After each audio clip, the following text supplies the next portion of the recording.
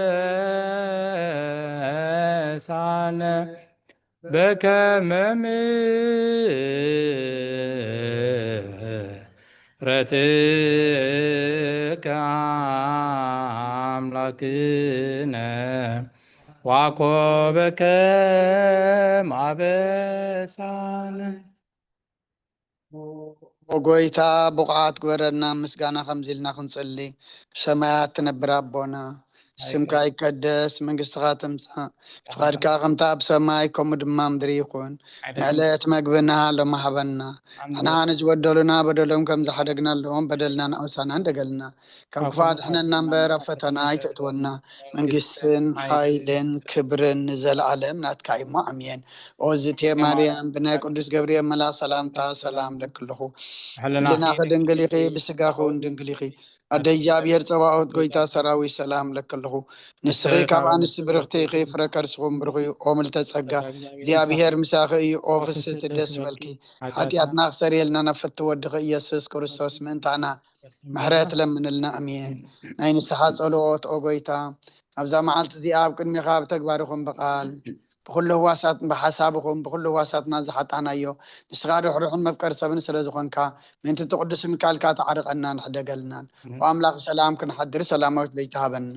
ኣብዛ ናይ ድቃስ ግዜና ካብ ኩሉ ጭንቀት ናፃ ግበረና ካብ ኩሉ ክፍኣትን ካብ ኩሉ ፈተና ፀላእን ክሕልወና ከዓ ናይ ሰላም መልኣክካ ለኣኸልና ብፀጋን ብርህራን መፍቀሪ ሰብ ዝኾነ ሓደ ወድኻ ጎይታናን ኣምላኽናን መድሓናን ኢየሱስ ክርስቶስ እቲ ብኡን ምስኡን ክብርን ውዳሴን ግርማን ዘሎካ ማዕረኻ ምስ ዝኾነ ዋህብወት መንፈስ ቅዱስን ምስጋና ይግባአካ ሕጂ ንዘለኣለም ዓለምን ኣሜን ኦ ጎይታ መሓረና ምሕረትካ እውን ኣብዛሓልና ኣብ ነብሲ ወከፍ ሰዓትን ግዜን ኣብ ሰማይን ምድርን ብክብሪ ዝስገደልካ ክርስቶስ እሙን ኣምላኽና በዓል ነዊሕ ትዕግስትን ብዙሕ ምሕረትን ሰናይ ዝተመላእካ ርህሩህነቶም ኣነ ዝቐዳማዮም ሓጢኣተኛታት እውን እትምሕር ንሓጥብ ንስሓ ተመሊሱ ብሂወት ክነብር እምበር ሞቱ ዘይትደሊ ምንቲ ፅበዮም ዘሎ ተስፋ ሰማያት ክረኽቡ ንኩሎም ናብ ድሕነት እትዕድም ኦ ጎይታ ኣብዛ ሰዓት እዚኣ ናብ ኩሉ ሰዓታትን ልማኖና ተቐበል ህይወትና ቃናዓልና ትእዛዛትካ ክንገብር መርሐና መንፈስና ቀድስ ስጋናን ሓሳባትና ናንፅህ ትምኒትና እውን ስመር ሕማምና ፈውስ ሓጢኣትና ሕደገልና ካብ ኩሉ ክፉእ ሓዘንን ስቃያት ልቢ ርዳእና ብህልውንኦም ክንዕቆብ ብቅዱሳን መላእኽትኻ ሓልወና ናብ ውህደት እምነት ከነምርሕ ምእንቲ ናብቲ ዘይምርመርን ዘይውሰንን ፍልጠትካ ክንበፅሕ ዓድለና ንስኻ ንዘለኣለም ዓለም ብሩኽ ኢኻ እሞ ኣሜን ብሩኽ ኣምላኽ ባርከና ንፁህ ኣምላኽ የንፅሐና ኣብ ሰማይ ዘሎ ምሕረቱ የውርደልና ምድሪ ዘሎ መዓት ይቐንጥጠልና ሕዙናትን ኣዘልና እሱራት ይፍትሓልና ሰላም መዓልቲ ዘውዓለ ሰላም ለይቲ ይሕድረልና ንበል ኣብ ሰማያት ትነብር ኣቦና ስምካ ይቀደስ መንግስትኻ ትምፃእ ፍቃድካ ከምታ ኣብ ሰማይ ከምኡ ድማ ምድሪ ይኹን ንዕለት መግብና ሎሚ ሃበና ንሕና ንዝበደሉና በደሎም ከም ዝሓደግናሎም በደልናን ኣበሳና እንደገልና ኣብ ክፋእ ድሕነና እምበር ኣብ ፈተና ይተእትወና መንግስትን ሓይልን ክብርን ንዘለኣለም ናትካ እሞ ኣሜን ኦዝቴ ማርያም ብናይ ቅዱስ ገብርኤል መላክ ሰላምታ ሰላም ለክልኹ ሕልናኸ ድንግል ኢኺ ብስጋኹ እውን ድንግል ኢኺ ኣደ እግዚኣብሔር ፀባኦት ጎይታ ሰራዊት ሰላም ለክልኹ ንስኺ ካብ ኣንስቲ ብርክቲ ኢኺ ፍረ ከርስኹም ብርኺ ኦ ምልተ ፀጋ እግዚኣብሔር ምሳኺ እዩ ኦ ፍስቲ ደስ በልኪ ሓጢኣትና ክሰሪየልና ናብ ፍቲ ወድኺ ኢየሱስ ክርስቶስ ምእንታና ምሕረት ለምንልና ኣሜን ክብርን ምስጋናና ኣምላኽ ይኹን እግዚኣብሔር ይቀበሎ እግዚኣብሔር ስማዓና ተረፈ ግዜ ድማ ኣምላኽ ባርከልና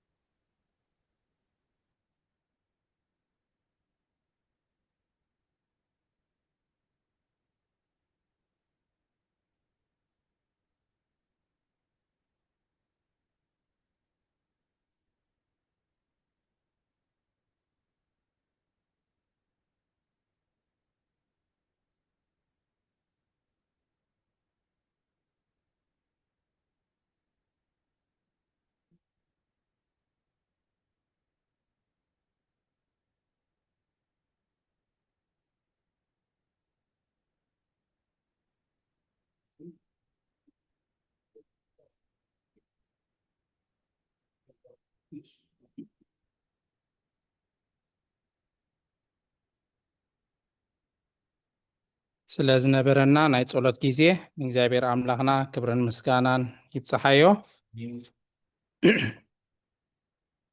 نلومي كم فقد أملاخ كمتي أبز حلفة سلست سامنتات زرعنايو ملكتي حورا قدس باولوس نابتيتو سلستين معرافات معراف حدا معراف كلته معراف سلسته أبونا أبي مرقيتان حاونا ممر تخلون سلستين معرافات ميهيرومنا تماهيرنا ينيرنا نلومي كم فقد أملاخ ክልቲኦም ኣጋጣሚ ኣብ መገሻ እዮም ደለዉ እግዚኣብሔር መገሻኦም ኣቕኒዑ ብሰላምን ብጥዕናን ነናብ ቤቶም ይምለሶም ንሎም እምበኣር ከም ፍቓድ ኣምላኽ ነዛ መልእኽቲ ሐዋርያ ቅዱስ ጳውሎስ ናብ ቲቶ ዝለኣኸን ሰለስቲአን መልእኽቲ ከም ጽማቕ ዲስካስ ዳገበርና እንታይ ተማሂርና ኣብ ዳሓለፈ እንታይ ሒዝና ብዛዕባ እንታይን እተን መልእኽቲ ድዛረባ እንታይ ተማሂርና ሎሚ ናይ ዲስካሽን መደብያ ኩላትና ሓሳብና እናሃብና ምስ ጉባኤ ክንካፈል ኢና ከም መእተዊ እንታይ ይብል ብዛዕባ ቲቶ ማለት እዩ ኣብቲ መእተዊ ቲቶ ኣማኒ ኣይኮነን ነይሩ ካብ ኣረማውነት ናብ ክርስትና እዩ መፂኡ ኣብ ክርስቶስ ኣይኣምን ነይሩ ካብቶም ኣረማውያን ዝበሃሉ ኣህዛብ ነይሩ ናብ ክርስትና ተለዊጡ ይመፂኡ እቲ ዝገርም ከዓ እዚ ኩሉ ካብ ኣረማውነት መፂኡ ናብ ክርስትና ተቐይሩ ክርስቲያን ኮይኑ ጥራይ ደይኮነስ ንሐዋርያ ቅዱስ ጳውሎስ ኣብቲ ናይ ወንጌል ዕይኡ ሓጋዚኡን መትዓይቱን ንምዃን በቂዑ ማለት እዩ ሐዋርያ ቅዱስ ጳውሎስ ወንጌል ክሰብክ ከሎ መከራ ክጸግብ ከሎ ብዙሕ ነገር ክገብር ከሎ ቲቶ ድማ ናብ ክርስትና መፂኡ ብርቱዕ ንፉዕ ክርስቲያን ጽኑዕ ክርስቲያን ኮይኑ ንሐዋርያ ቅዱስ ጳውሎስ ኣብቲ ኣገልግሎት ይሕግዞን የተዓዮን ነይሩ ማለት እዩ ሐዋርያ ቅዱስ ጳውሎስ ነዛ መልእኽቲ እዚኣ ክጽሕፋ ከሎ ናብቲ ብዕድመ ንእሽቶ ዝኾነ ኣገልጋሊ ወንጌል ቲቶ እዩ ልኢኽዎ ስለዚ ከዓ ብሽሙ መልእክቲ ጳውሎስ ናብ ሰብ ቲቶ ተባሂሉ ናብ ቲቶ ተባሂሉ ይቕሬታ ውልቀ ሰብ ስለ ዝኾነ ናብ ሮሜ ናብ ቆሮንጦስ ናብ ተሰሎንቄ ክብል ከሎ እንታይ ኢና ንብል ናብ ሰብ ሮሜ ናብ ሰብ ተሰሎንቄ ናብቲ ሓፈሻው ናብቲ ህዝቢ ይለኣኽ ስለ ዝነበረ ናብ ግለሰባት ክለኣኽ ከሎ ግን ናብ ቲቶ ናብ ፊልሞና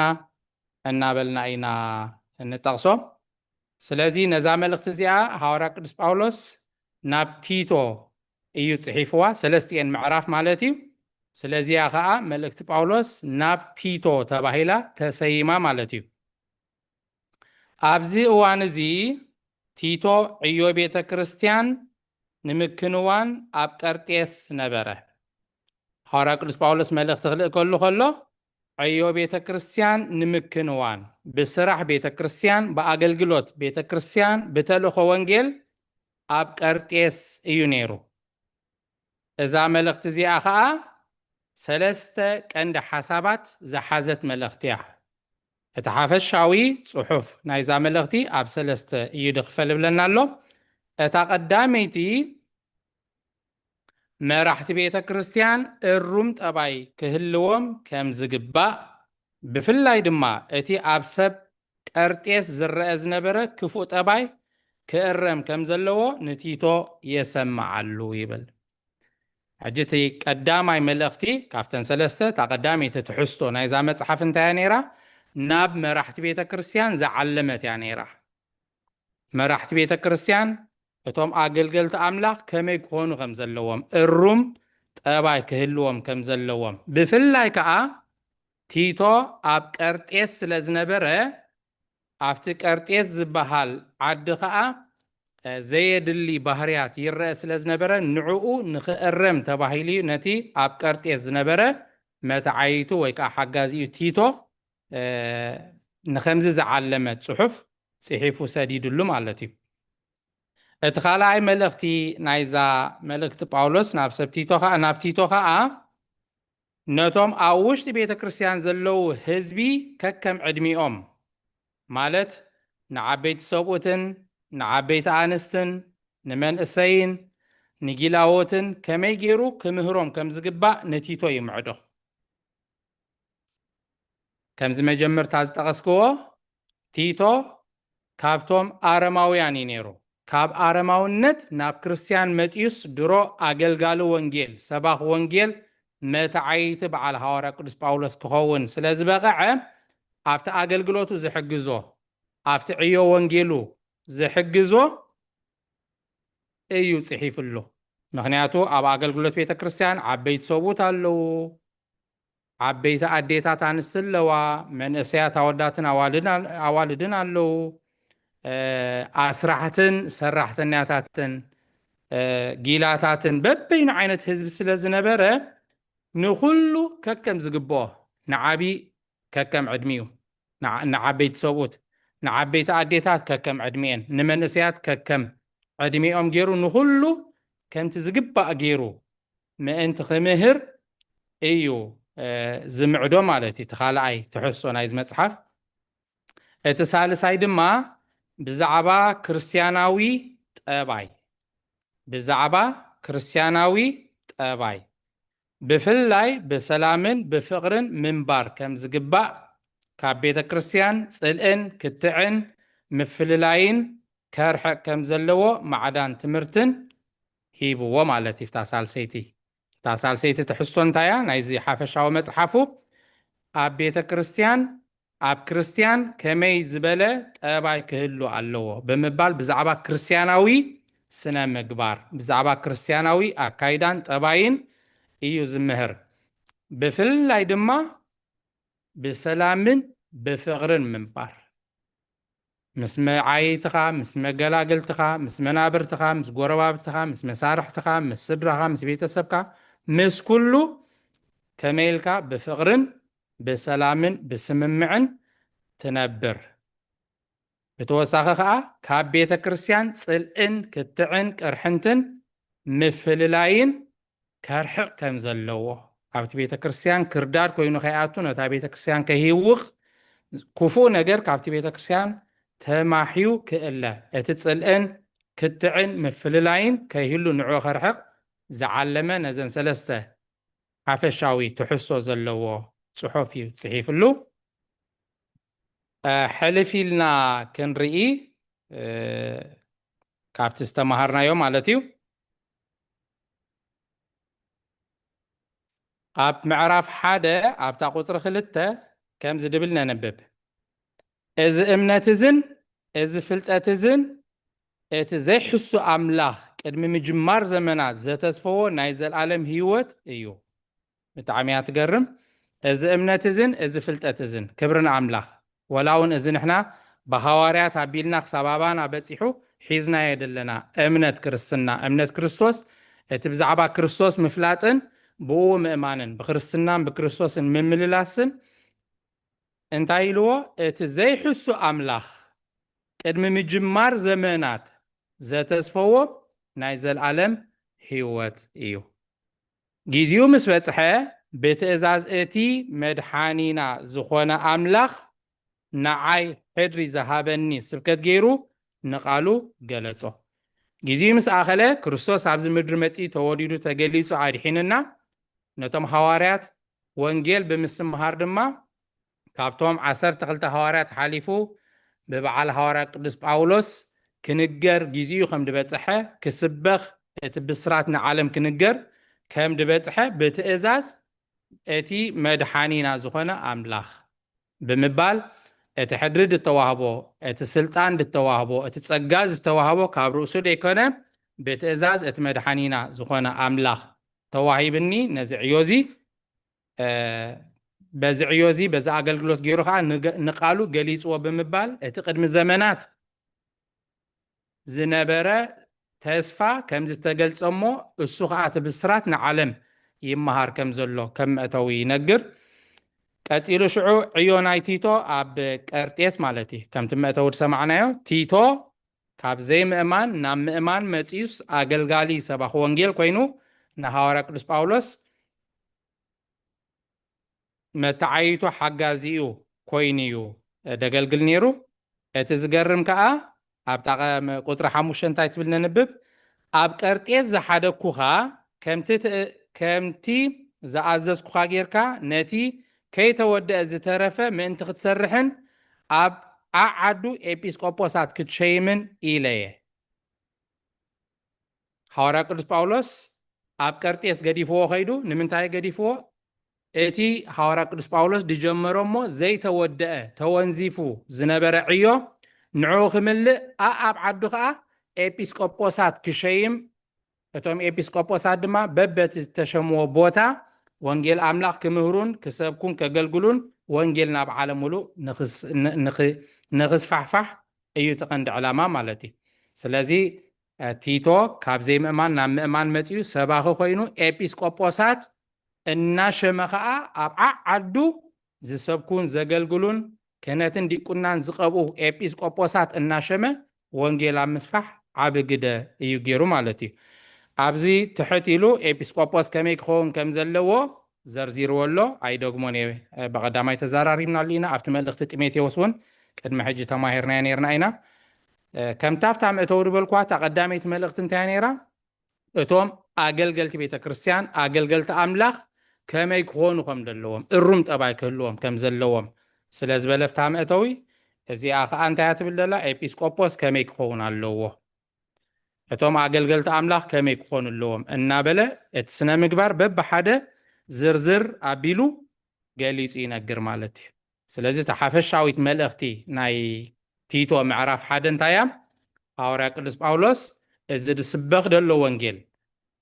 ካብ ክርስቶስ ኣትሒዙ ብሐዋርያት ኣቢሉ ናብ ጳውሎስ ናብ ቲቶ በፂሑ ዘሎ እቲ ቅድሚ ምምስራት ዓለም ቅድሚ ምጅማር ዘመናት ዝተዋህበ ናይ ዘለዓለም ህይወት እሱ ምዃኑ ብፍቃድ ኣምላኽ ድማ ሕድሪ ተዋሂቦ ይሰብኽ ከም ዘሎ መእተው ምስ ገበረ ኤጲስቆጶሳት ክሸይም ኣብ ቀርጤስ ገዲፍዎ ከም ዝኸደ ቲቶ ከዓ ኤጲስቆጶሳት እናሸመ ኣገልገልቲ ኣምላኽ ይሸይምን ወንጌል የስፍሕን ከም ዝነበረ ኣገልገልቲ ከዓ ከመይ ክኾኑ ኣለዎም ዝርዝር ኣቢሉ እቲ ክገብርዎ ዘይብሎምን ክኾንዎ ዘለዎምን ዝርዝር ኣቢሉ ከዓ ብዛዕባ ስነ ምግባር ናይ ኣገልገልቲ ንኹላትና ዝምልከት ንኹላትና ዝጠቅም ብዝርዝር ነጊርዎ ማለት እዩ። ኣብታ ካልአይቲ ምዕራፍ ከዓ ጥዑይ ትምህርቲ እያ ትብል።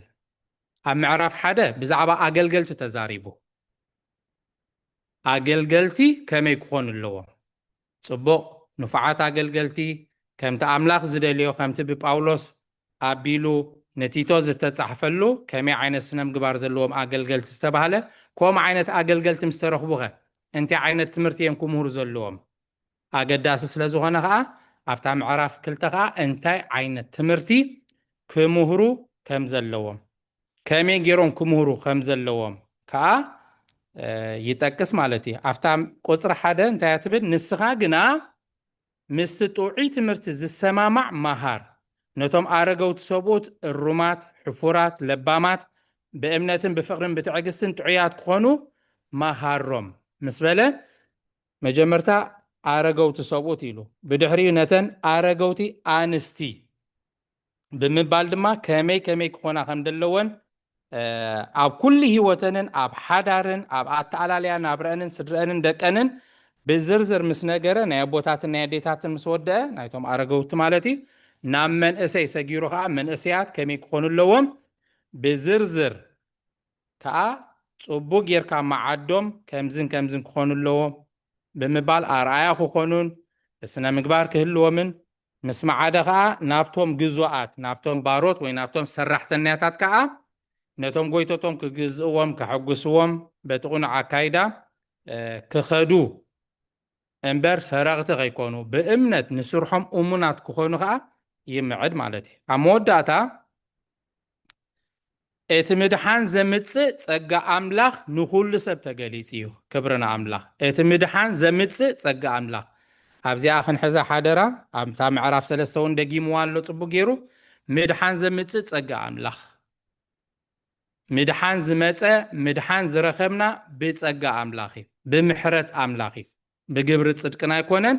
ንኹሉ ሰብ ከዓ ተገሊጹ እቲ ዝተቐበሎ ተጠቂሙሉ ናይ ዘለዓለም ህይወት ረክብ እቲ ደይ ኣመነ ደይ ተቐበሎ ከዓ ካብቲ ጸጋታ ካብቲ ድሕነትቲ ይርሕቕ ማለት እዩ እንተ እቲ ምድሓን ግን ንኹሉ ሰብ ከም ዝተገልጸ እሱ ከዓ ጸጋ ኣምላኽ ምዃኑ እዚ ንኽሕደትን ንዓለማዊ ትምኒትን ሓዲግና ኣብዛ ዓለም እዚ ገዛእ ርእስና ብምግታእን ብጽድቅን ብመንፈሳውነትን ክንነብር ይምህረና ከምዚ ኢልና ኢሉ ሽዑ ነቲ ብሩኽ ተስፋን ናይቲ ዕዙዝ ኣምላኽናን መድሓኒናን ኢየሱስ ክርስቶስ ምግላፅን ክብርን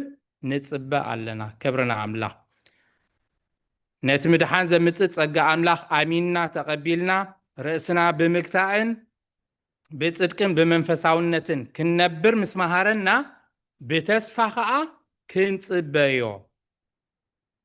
ነቲ ብሩኽ ተስፋን ናይቲ ዕዙዝ ኣምላኽናን መድሓኒናን ኢየሱስ ክርስቶስ ምግላፅን ክብርን ከዓ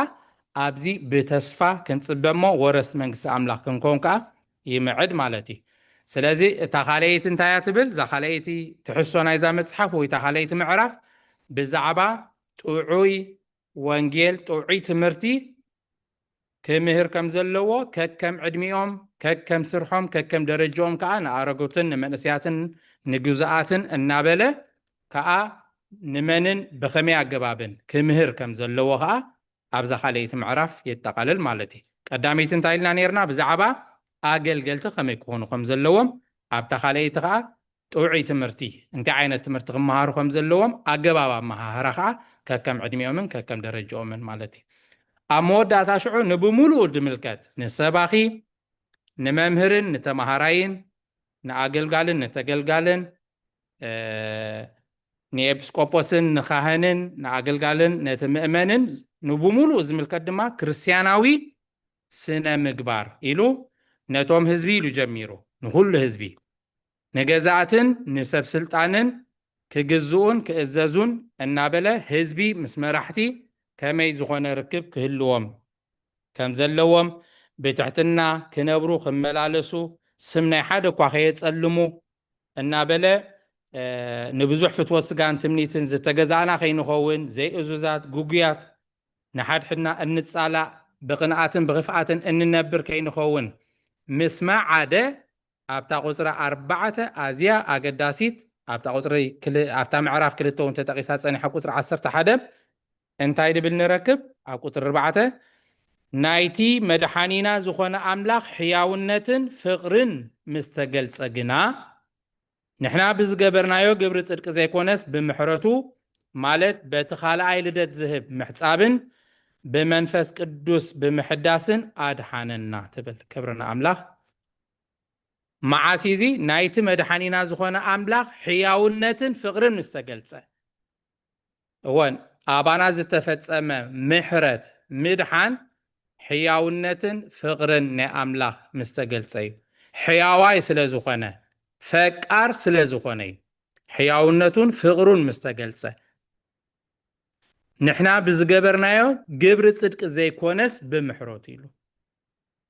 ወብግብርና ንጸድቕ ነርና እንተንኸውን ንምምጻእ ክርስቶስ ንምውላድ ክርስቶስ ን5500 ዓመት ዝኣክል ኣይምተጸበናን ነርና ኣዳም ጸልዩ ተነሲሑ ሽዑን ሽዑ ምድሓነ ምሕረት መረኸበ ነቢያት መጺኦም እዮም ካህናት መጺኦም እዮም ሌዋውያን መጺኦም እዮም ብዙሓት ቅዱሳንን ነቢያትን ሓሊፎም እዮም እቲ ድሕነት እቲ ክፍጽም ነቲ ተስፋ ጽድቂ ነቲ ተስፋ ምድሓን ክፍጽም ዝኽእል ግን ፍጡር ስለዘይኮነ ክኸውንን ስለዘይክእል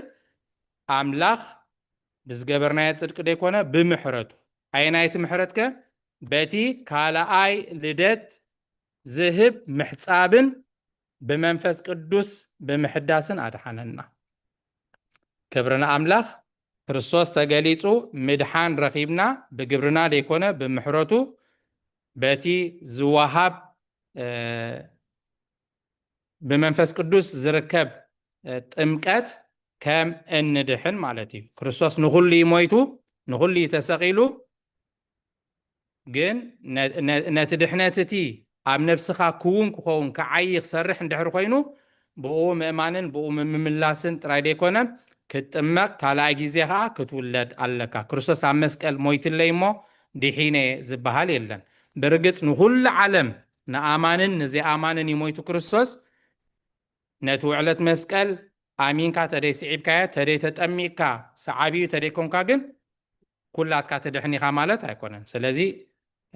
ንክርስቶስ ንኩሉ ይሞይቱ ኩሉ ግን መንግስቲ ኣምላኽ ኣቱ ማለት ኣይኮነን። እቲ ዝተጠመቐን ነቲ ምድሓን ተቐቢሉ ከዓ ብኡ ዝተመላለሰን ወራስ መንግስቲ ኣምላኽ ክኸውን። ስለዚ ድሕነትና ምልእ ክኸውን ፍጹም ክኸውን እቲ ክርስቶስ ኣብ መስቀል ዝመቶ ሞት እቲ ስለና ዝፈሰሰ ደም ኣብ ሂወትና ክዓይን ዕድገት ሓጢኣት ረኺብና መንግስቲ ኣምላኽ ክንኣቱ እንድሕር ኮይንና ከዓ ክንጥመቕ ካልኣይ ግዜ ክንውለድ ይግበአና ማለት እዩ።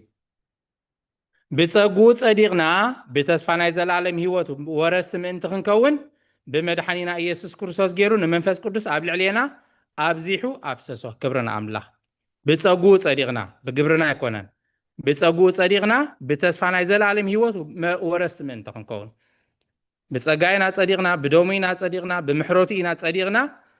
እዚ ኮይኑ ግን ብተስፋ ናይ ዘለኣለም ሂወት ከዓ ወረስቲ ምእንቲ ክንከውን ብመድሓኒና ኢየሱስ ክርስቶስ ገይሩ ንመንፈስ ቅዱስ ኣብ ልዕልና ኣብዚሑ ኣፍሰሶ። መንፈስ ቅዱስ ናብ ዝኾነ ይወርድኒ ሓቀይ ምስ ተጠመቅካ ኢኻ መንፈስ ቅዱስ ተቕበል። ስለዚ ክብርና ኣምላኽ እዚ ፀጋ እዚ እዚ ምድሓን እዚ እዚ ውዕለት እዚ ዝተገበረልና ህዝቢ ኣምላኽ ኢና። ካብዚ ብምቕፃል ኣብቲ ናይ መወዳእታ ብፍላይ ኣብታ ቁጥሪ 10 ከዓ ንዝተጋገየ ሰብ ከመይ ጌርና ነሰማዓሉ ከመይ ጌርና ንመኽሮ ከምቲ ኣብ ወንጌል ክርስቶስ በዓሉ ዝመሃሮ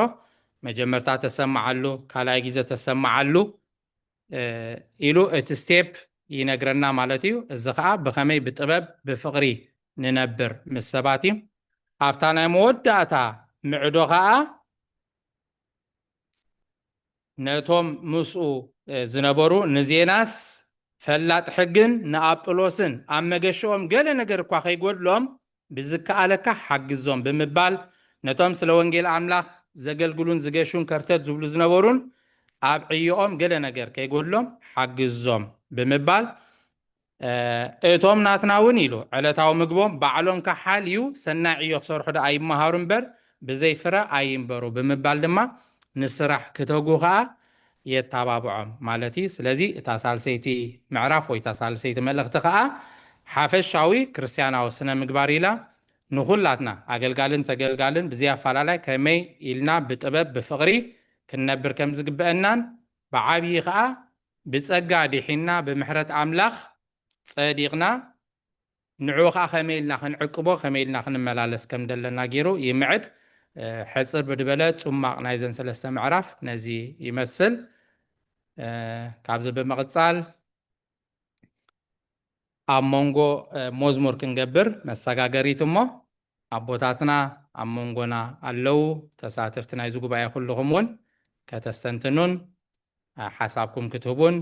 መብርሂ መግለፂ ክትህቡ ሕቶት ኣለዎም ክትሓቱ ናባኹም ከብለኩም እየ። ቅድሚ ግን ሓንቲ መዝሙር ካብ ጉባኤ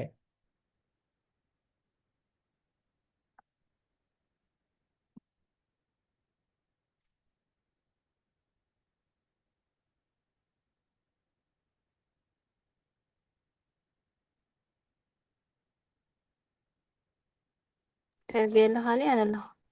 እሺ መምህር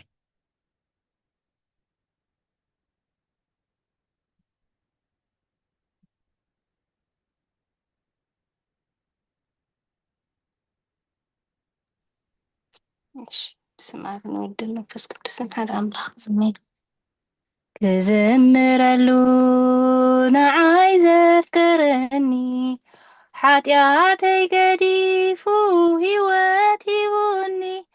እንተዘይከኣልኩ ክመልስ ውሬታ ከመስግኖየ ክብርናተይ ጎይታ ክዝምረሉ ንዓይ ዘፍቀረኒ ሓጢኣተይ ገዲፉ ሂወት ሂቡኒ እንተዘይከኣልኩ ክመልስ ውሬታ ከመስግኖየ ክብርናተይ ጎይታ ፍቕረይ ሰሓቦ ካብ ላዕላይ ሰማይ ናብ ምድሪ መፀ ኣምላኽ ኣዶናይ ዕርቃኑ ኾነ ጸጋ ኸልብሰኒ ስለይተሰቕለ ህይወት ክህበኒ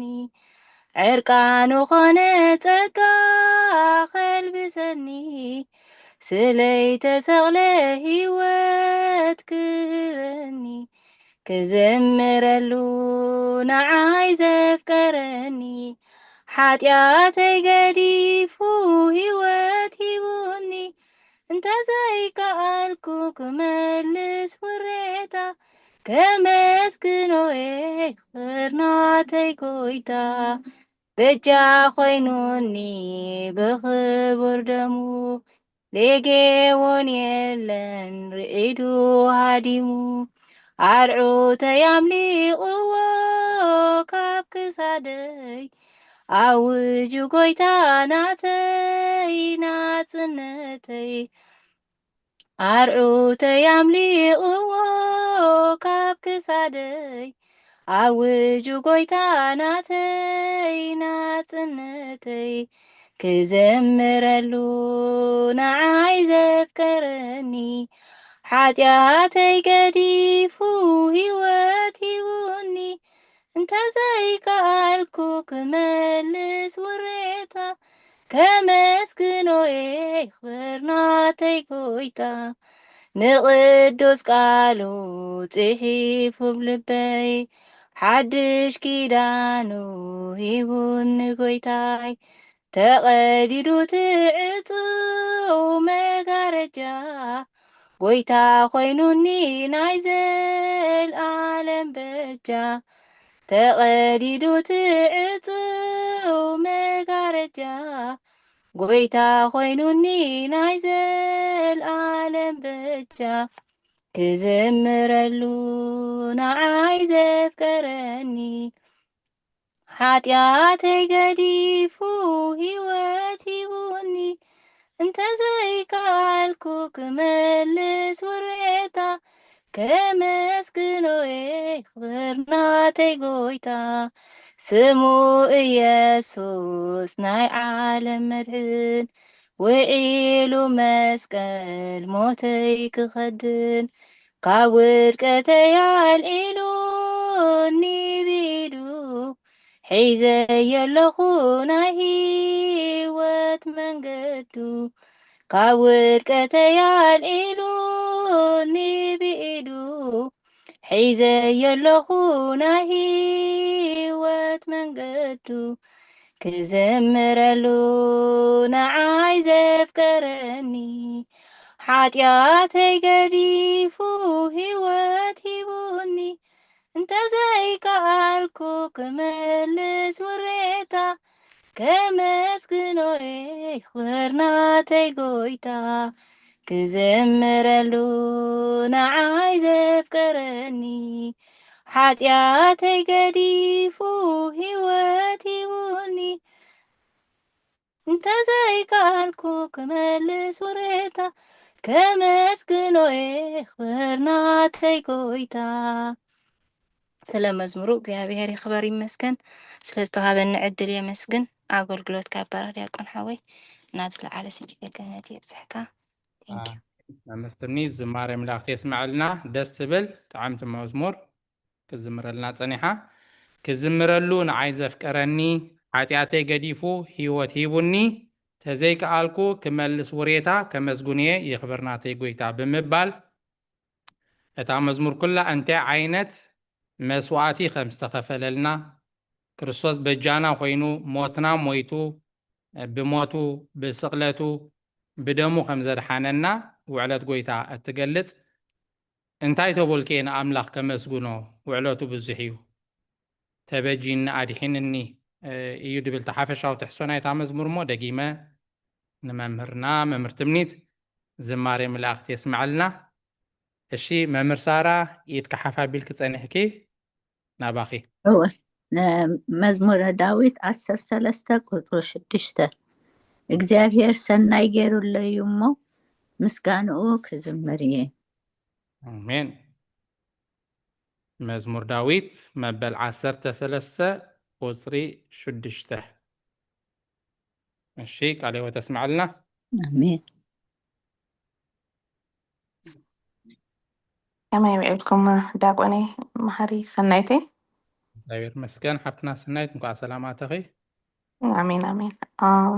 መዝሙር ዳዊት ምዕራፍ 9 ቁጽሪ 1 እሺ 9:1 ብምሉእ ልበይን እግዚአብሔር ከመስግኖ ኩሉ ተኣምራትካ ክነግር እየ። አሜን። ቃል ሕይወት ተስማዓልና። መዝሙር ዳዊት መበል 9 ቁጽሪ 1 እሺ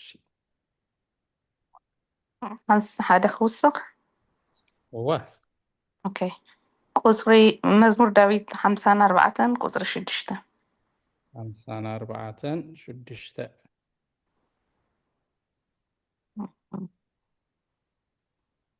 እሺ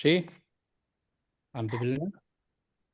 ፈትየይ መስዋዕቲ ከቅርበልካ ጎታዬ ስምካ ሰናይ እዩ እሞ ከመስግኖ እየ። አሜን። አሜን።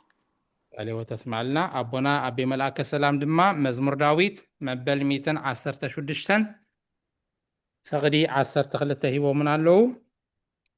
ኣብ ክንዲ ሰናይ ዝገበረለይ ኩሉስ ንእግዚአብሔር እንታይ ውሬታ ክመልሶልየ እያ ትብል። ኣብታ መዝሙርና ኣብታ ኣዝማች እንታይ እያ ትብል? ተዘይከኣልኩ ክመልስ ውሬታ ከመስጉንየ ይኽበር ናተይ ጎይታ። 116 ቁጥሪ 12 ኣብ ክንዲ ሰናይ ዝገበረለይ ኩሉስ ንእግዚአብሔር እንታይ ውሬታ ክመልሰሉ እየ። ናይ ምድሓን መስዋዕቲ መስተ ክስውየ ስም እግዚአብሔር ከዓ ክፅውዐ ንእግዚአብሔር ኣብ ቅድሚ ኩሉ ህዝቡ መብፅዓይ ክፍፅመልየ። ንእግዚአብሔር ምንም ንገብረሉ ንኸፍሎ ነገር የብልናን ምዝጋና ጥራይ ማለት እዩ። ክብርና ኣምላኽ። መዝሙር ዳዊት መበል 116 ቁጥሪ 12 ኣነ ድማ ክብሎ ካልኣይ ክውስኽ ዓይኖት እወ እወ መዝሙረ ዳዊት 103 ኣይ ቲንክ ኩሉ ክንበብ ከሎሲ ዝተገበረልና እዩ ዝነግር። ወነፍሰይ ንእግዚአብሔር እወ ካብ ቁፅሪ 1 እወ ካብ ቁፅሪ 1 ጀሚርካ ነፍሰይ ንእግዚአብሔር ባርኺ ኣብ ውሽጠይ ዘሎ ኩሉ ንቅዱስ ስሙ ይባርኽ። ነፍሰይ ንእግዚአብሔር ባርኺ እቲ ዝተገበረልኪ ሰናይ ኩሉ ከዓ ኣይትረስኢ። ንሱ ንኩሉ ኣበሳኺ ዝሃድገልኪ ንኩሉ ሕማምኪ ዝፍውስ ንሂወትኪ ካብ ጥፍኣት ዝብጀዋ ብሳህልን ምህረትን ዝኽልለኪ ንድለትኪ ብፅቡቅ ነገር ዘፅግብ እዩ። ንእስነትክን ከም ንስሪ ትህደስ። እግዚአብሔር ንኩሎም ጥቁዓት ጽድቅን ፍትሕን ይገብር እዩ። መገድታቱ ንሙሴ ግብርታቱ ከዓ ንደቂ እስራኤል ኣፍለጠ። እግዚአብሔር ርህሩህን መሃርን እዩ። ንኩራ ደንጓይ ብሳህሊ ድማ ሙሉእ እዩ። ኩሉ ግዜ ኣይገንህን ንዘለዓለም ከዓ ኣይቅየምን እዩ። ከም መጠን ኃጢአትና ኣይገበረናን ከም መጠን ኣበሳና ድማ ኣይፈድየናን እዩ። ሰማይ ካብ ምድሪ ልዑል ከም ዝብል ከምኡ ምህረቱ ናብቶም ዝፈርሕዎ ይስልጠን። ምብራቅ ካብ ምዕራብ ከም ዘርሕቕ ከምኡ ንኣበሳና ካባና ኣርሓቐ። ከምቲ ወላዲ ንውሉዱ ዝርህርሃሉ እሞ ከምኡ ንእግዚአብሔር ዝፈርሕዎ ይርህርሃሎም እዩ። ፍጥረትና ይፈልጥ እዩ እሞ ሓመድ ምዃንና ይዝክር እዩ። ሰብሲ መዓልትታቱ ከም ሳዕሪ እዩ። ከም እምባባ መሮር ይስንብድ። ንፋስ ኣብ ልዕልያ ይሓልፍ እሞ ከቶ ኣይትረኽቦን እያ። ቦታኣ እውን ኣይፍለጥን እዩ። ምህረት እግዚአብሔር ግና ኣብቶም ዝፈርሕዎ ካብ ዘለዓለም ንዘለዓለም ትነብር። ጽድቂ ከዓ ነቶም ኪዳኑ ዝህልው ትእዛዛቱ ምእንቲ ክገብርዎ ዝዝክርዎ ንውሉድ ወለዶ እዩ። እግዚአብሔር ንዝፋኑ ኣብ ሰማይ ኣቆመ። መንግስቱ እውን ኣብ ልዕሊ ኩሉ ትገዝእ ኣላ። ኣቱም መላእክቱ ንድምፂ ቃሉ ትእዘዙ ንቃሉ ትፍፅሙ ሃያላትን ስልጡናትን እግዚአብሔር ባርክዎ። ኣቱም ሰራዊቱ ኩልኩም ኣቱም ንፍቃዱ ትፍፅምዎ ኣገልገልቲ ንእግዚአብሔር ባርክዎ። ኩሉ ግብርታቱ ኣብ ኩሉ ስፍራ ግዝኣቱ ንእግዚአብሔር ባርኩ። ነፍሰይ ንእግዚአብሔር ባርኪ። ኣሜን ኣሜን። ኣሌዎ ተስማዓልና። ኣሜን። መዝሙር ዳዊት መበል 103 ኩላታ ምዕራፍ ምስጋና እያ። ቃል ሕይወት ተስማዓልና። ኣነ ድማ ኣብታ መዝሙር ብተደጋጋሚ ብዛዕባ ተበጃውነት ምድሓን ሞት ናይ ክርስቶስ ትገልጽ ስለ ዝነበረት ኣብ ሮሜ ምዕራፍ 5 ካብ 6 ክሳብ 10 ከንብባየ ገና ድኹማት ከለና ክርስቶስ በቲ ምዱብ ግዜ ምእንቲ ሓጥኣን ሞተ ኣብ ክንዲ ሓደ ጻድቕ ዝመውት እኳ ዝርከብ ኣይመስልን እንድዒ ኣብ ክንዲ እቲ ጽቡቕ ዝገበረሉ ክመውት ዝደፍርስ ምናልባሽ ኣይምተሰኣነ ንኸውን ግናኸ ንሕና ገና ሓጥኣን ከለና ክርስቶስ ኣብ ክንዳና ሞይቲ እሞ ኣምላኽ እታ ኣባና ዘላቶ ፍቕሪ በዚ የርኢ ኣሎ እምበኣር ሕጂ ብደሙ ዝጸደቕና ካብ ኮንና ካብቲ ቁጥዑ ከዓ ካብቲ ቁጥዑ ደኣ ብእኡ ክንደይ ኣዚና ዘይንድሕን ጸላእቱ ከለና ምስ ኣምላኽ ብሞት ወዱ ተዓረቕና ካብ ተዓረቕና ደኣ ብሂወቱ ክንደይ ኣዚና ዘይንድሕን እያ ትብል ሮሜ 5 ካብ 6 ክሳብ 10 عليه وتسمع لنا آمين كلنا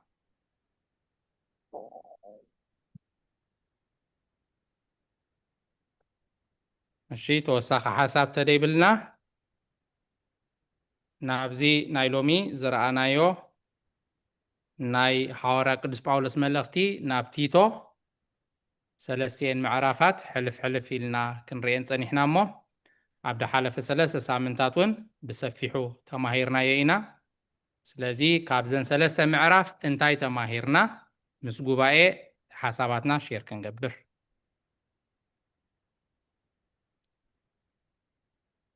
كابزن ثلاثة معرف أنا ازياء دس هيلاتن ازياء حيزة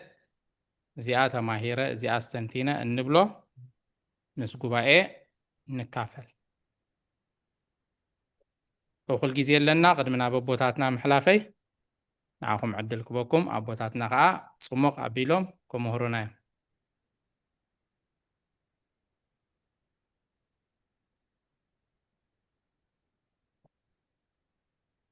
عند حرس غيلكم أنا بعلي حتى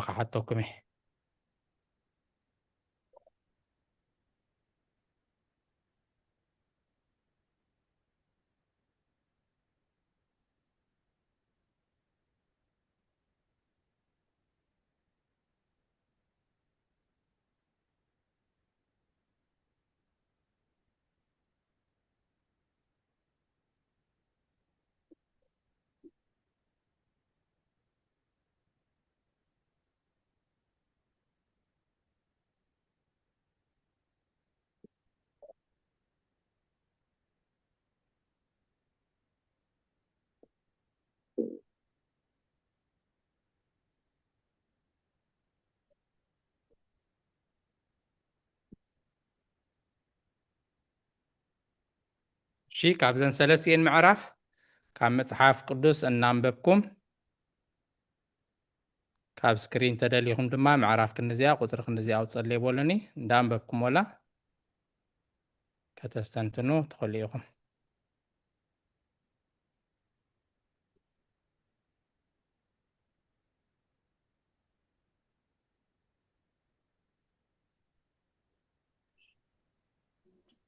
نشتري خفتن دياقون حوي قلي تسيكلني قلت قرب فتني ماشي حافشاوي خاب سمعرف زي التمهرنا مشم تغلى الله خاب مصحف قدس من مهاروسي حقن سرعتني حقن سرعتنسي እግዚአብሔር ከም ዝሰርዓልና ካብ እግዚአብሔር ተቀበልና የምዃኑ ተማሂረ حقن سرعتنا ናይ ሰብ ከም ደይኮነ ምክንያቱ ኣብ ምዕራፍ 3 ክርስትናን መንግስትን ኢሉ መንግስቲ ውን እግዚአብሔር ሰራዓልና እዩ ማለት እዩ መንግስቲ ንዓና ክመርሓና ክሰርዓና እግዚአብሔር ገይርልና ማለት እዩ ምክንያቱ ቀልበት ተክስለ ዝኮንና ብዙሕ ኣብ ጌጋታት ናብ ሓጢያትን ስለንወድቕ እግዚአብሔር መንግስቱን ሲሰሪዕልና ንመንግስቲ ከም ክንክተል ከም ደለና ክንእዘዝ ከም ደለና ምክንያቱ እንታይ ኢሉ ኣብ ምዕራፍ ሓደ ከም ዝሕጂ ተረዳእና ፀናሕካ ብዛዕባ እቲ ኣብ ቤተ ክርስቲያን كنرئيو زقبأنا تبايات تسريعلنا أب تم كريستيان كأني أبيتنا يكون أب حلتاو من نوابرونا انت عين التباي كنزوتر كم دلنا بتحتنان فقرن سنة سرعتن زي بإግዚአብሔር ተሰራዓልና ማለት እዩ ኣብ ዓለም ውን ከምዚ ሕጂ ንሪኦ ዘለና ሂብከታትልና ዘሎ ዓለታውያን ወገናውያን ኮይና ያደለና እሱ ውን ብእግዚአብሔር ብውግድ ምዃኑ ንዕኡ ውን ኩሉ ሓውን ምዃኑ ሓውን ሓፍትን ምዃኑ ኩላህና ብርኣየ ስላሴ ተፈጢርናስ ክንከባበር ክንኽብር ክንክበር ከም ዘለና ይምሄርና ማለት እዩ እዚኣ ተማሂረ እቲ ሕጂ ዝመፀ ይኮነን ሕግን ስርዓትን ሲ እግዚኣብሔር ዝሰርዖ ካብ ቀደም ዝፀናሓና እዩ ሕጂ ኢና ነጥፍኦን ንባላሽዎን ዘለና ኢላ ከስተንትን ፀኒሐ ተረፈ ንስኻ ሓግዘኒ ኢኻ ግለፀለይ ሰዓመይ ኣለዎ ተስማዕልና ማማረ ዘነት ናይ ባሓቂ ዛ ከምታ ጅምር ኣቢልኪ ሕግን ስርዓትን ተማሂረ እንዲኺልኪ ብትኽክል ከዓ እታ መፅሓፍ ብዙሕ ሕግን ስርዓትን ሒዛላ ከም ትድበልክዮ ኣብ ቤተ ክርስቲያን ኣብ ገዛና ኣብ ዓለም ኢልካ ኣብ ሰለስተ ፈሊኽየን ኣብ ቤት ኣምላኽ ከመይ ዓይነት ኣካይዳ ክህልወና ከም ዘለና ኣብ ገዛ ከዓ ምስ ኣባላት ስድራና ጎረባብትና ቤተሰብና መምሃርትና መሳርሕትና ከዓ ከመይ ኢልና ብፍቕርን ብስነ ስርዓትን ክንመላለስ ከም ዘለና ኣብ ዓለም ከዓ ሓፈሻዊ ሂወትና ብምባልን እቲ ክርስትናን መንግስትን ወይ ድማ ህዝብን መንግስትን ዝበልክዮ ከዓ ብሓፈሻ ፅሙቕ ኣቢልክስ ዳርጋ ኩለን ተናኺፍክየን ኢኺ ክብሪ ሃብካ ኣምላኽ ኣብታ ናይ ህዝብን መንግስትን እትብል ነቶም ህዝቢ ንገዛእትን ንሰብ ስልጣንን ክግዝኡን ክእዘዙን ንሰናይ ግብሪ ዘበለ ዝተዳለወ ክኾኑ ንሓደ እኳ ስሙ ከየፀልሙ ሰላማውያንን ምቁሉላትን ምስ ኩሉ ሰብ ብትሕትና ዝነብሩ ክኾኑ ኣዘኻኽሮም እያ ትብል ብርግፅ ነቶም ዝመርሖኻ ገዛእትን ሰበስልጣንን ኢሉ ጠቂስዎም ኣሎ ክትእዘዝ ግቡእ እዩ ኣብዚኣ ግን ሓንቲ ከነስተውዕለላ ዝግበአና ነገር ካብ ዘበን በዓል ሐዋርያ ቅዱስ ጳውሎስ ኣትሒዙ በዓል ሐዋርያ ቅዱስ ጴጥሮስ ዝነበርዎ ትሒዙ ንነዊሕ ዘመናት ቤተ ክርስቲያን ብነገስታት ብዙሕ ሽግርን መከራን ስደትን ሰማዕትነትን ረኺባያ ንኣብነት ኣብቲ በዓል ሐዋርያ ቅዱስ ጳውሎስ ጴጥሮስ ዝነበሩሉ ግዜ ንጉስ ኔሮን ዝበሃል ናይ ሮማ ክሳብ ኣብዚ ብድሕሪኡ እውን በዓል ቅዱስ ጊዮርጊስ ዝነበሩሉ ብግዜ ንጉስ ዲዮቅልጥያኖስን ገለን ከዓ ብዙሓት ሐዋርያትን ሰማዕታትን ቅዱሳንን ብነገስታት እዮም ተሰይፎምን ቤተ ክርስቲያናት ተቃፂሉን ክርስቲያን ተሳዲዶምን እሞ እንታይ ከስምረላ ደልየ ንመራሕቲ ንሰበ ስልጣን ክንእዘዝ ፅቡቅ እዩ እግዚኣብሔር ይሸይምዎም እግዚኣብሔር ብኦም ገይሩ ፅቡቅ ገይሩ የመሓድረካ ክቐፅዓካ ተደሊ ከዓ ሕሱም ንጉስ ኣተስዩ ከዓ እግዚኣብሔር ቀፅዓካ እዩ ስለዚ እንእዘዞም በቃል ኣምላኽ መሰረት በቲ ቃል እግዚኣብሔር መሰረት እንድሕሪ ብቁኑዕ መገዲ ዝመርሑኻ ኮይኖም ደኣ እምበር ቤተ ክርስቲያን ዕፆ እምነትካ ሕደግ ንጣዖት ኣምልኽ ንጣዖት ስገድ ዝብል መንግስቲ ይኹን በዓል ስልጣን እንድሕሪ ኮይኑ ግን መፅሓፍ ቅዱስ ተኣዘዝዎም እምነትኩም ከሓዱ ንጣዖት ስገዱ ስለ ዘይብል እቶም መራሕቲ ከዓ ከነለልዮም ይግባእ እዚኣ ክምልአል ክደልየ ምክንያቱ ሐዋርያትን ሰማዕታትን ብምልኦም ብነገስታትን ብሰበ ስልጣንን እዮም ክሳዶም ተሰይፎምን ቤተ ክርስቲያናት ተዓፅዩን ክርስቲያናት ተሳዲዶምን እሞ እቶም መራሕቲ ከምዞም ዘሳድዱን ዝቐትሉን ዝሓርዱን ቤተ ክርስቲያን ዝዓፁ እንደይኮኑ ንባዕሎም ኣመንቲ ኮይኖም ንህዝቢ ከዓ ከም ቃል ኣምላኽ መሰረት ዝመርሕዎ መራሕቲ የተሰልና እግዚኣብሔር ኣሜን ኣነ ድሞ ሓንቲ ቁርብ እንታይ ሽሙ ዘበልኳ ከስተንትን ዶ እግዚኣብሔር ይሓግዘኒ ምዕራፍ ክልተ እቲ በብዕድሜና ኣምላኽ ዝፅበየና ባህርያት ከም ዘሎ ተረድኤ ምክንያቱም ነቶም ኣረግቶት ከመይ ነብል ከም ኣንስቲ እውን ዝበልና ኣንስቲ ከመይ ዓይነት ብሄራት እግዚኣብሔር እውን ዝፅበየና ምዃኑ በቲ ናእሽቱ እውን ከመይ ገይሮም ደቆም ከኣልዩ ከም ዘለዎም ኣግባስ ከመይ ባህሪ ኣምላኽ ዝፅበየሎም ርኤ ተጋጊ እንተኮይነ ኣቦታት ድማ ዝወስኩሉ ሓሳብ እንተሎ ደስ ይብለኒ ጽቡቅ ቃለ ህይወት መምህር ሳራ በቃስተንትኖ ኣብ ምዕራፍ 2 እያ ከተሰንትነልና ፀኒሓ መምህር ሳራ ብርግፅ እወ እግዚኣብሔር ነቲ መንእሰይ ነቲ ንእሽተይ ጉልበቱ ይደልዮ ነቲ ዝጎይ ክጎይ ወንጌል ክለኣኽ ደልዮ ጽቡቕ ኣስተንትነይ እግዚኣብሔር በብዕድሜና ይጽበየና ድበልክያ ወበብዕድሜኻ በብጸጋኻ ንእግዚኣብሔር ከተገልግልን ናብ እግዚአብሔር ክትቀርብን ከም ዝግባእ ኢኺ ኣሰንቲን ክልና ቃለ ሕይወት ተስማዓልና መምህር ሳራ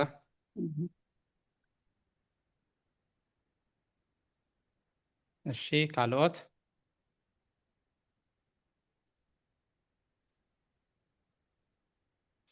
ምዕራፍ ክንዲዚኣ ኣውፀልና በሉኒ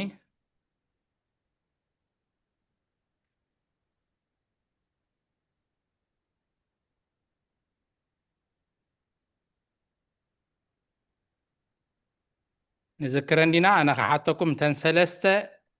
تحسوا ناي مصحف ناي زا تيتو انتاين نذكرن دو حافشاوسي سلسته تحسوا يدلون أب سلسته يخفيلون دلو انتاين تنسلست نذكرن دو مثلا سلسته معرافسي سلسته حافشاو تحسوا اللون ثم قبلوا مالتي بزعبا كمزن يندزاربا الناس أب سلسته نكفلون نخيلينا كم تزرعنا يمتو مالتي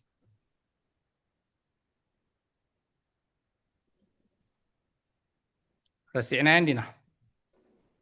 تقدميتي بزعبا مراحتي بيت كريستيان اتم مراحتي بيت كريستيان كما يكونوا خمزلوهم الرم طبعا كلهم كمزلو تقدميتي تخليت ملغتها تعوي تمرتي ሳልሰይትኻ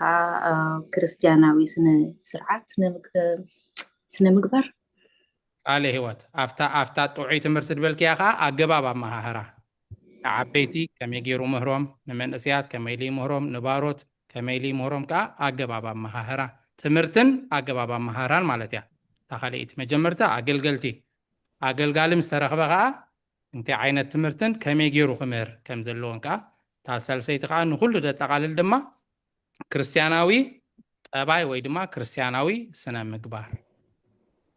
በዋጋ ከም ተዓደግና ነቲ ዋጋተ ከመይልና ንዕቅቦ ከመይልና በስነ ምግባር ምስ ኩሉ በፍቅሪ ተሰማሚዕና ንነብር ታሳልሰይቲ ትሕዝቶ ማለት እዩ ኣትሊስት እዚአን ከይንርስአን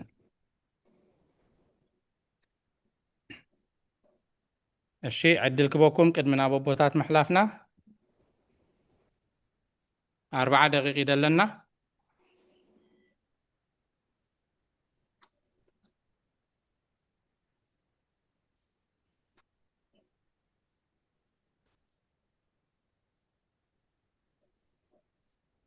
ولا دانببنا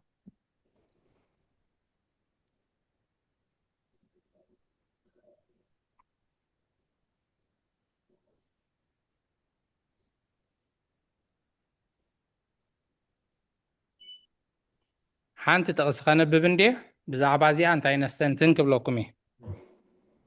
افتام عرف حادة قطر 10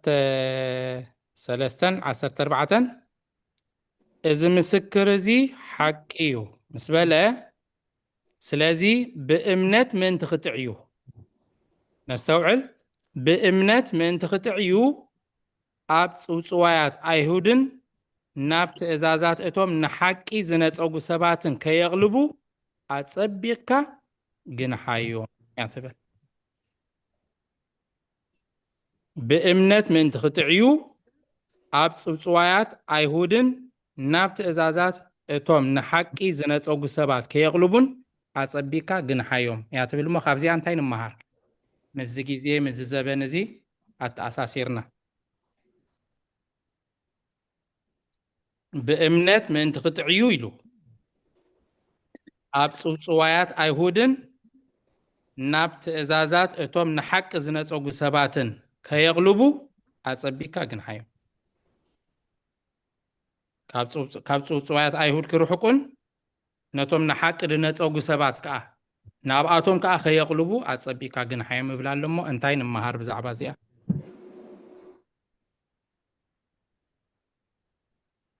ካብዚ ኣነ መሃራስ نحن عدلنياتات ኢና ለይትን መዓልትን ትምህሩና ኣለኹም ትምህርቲ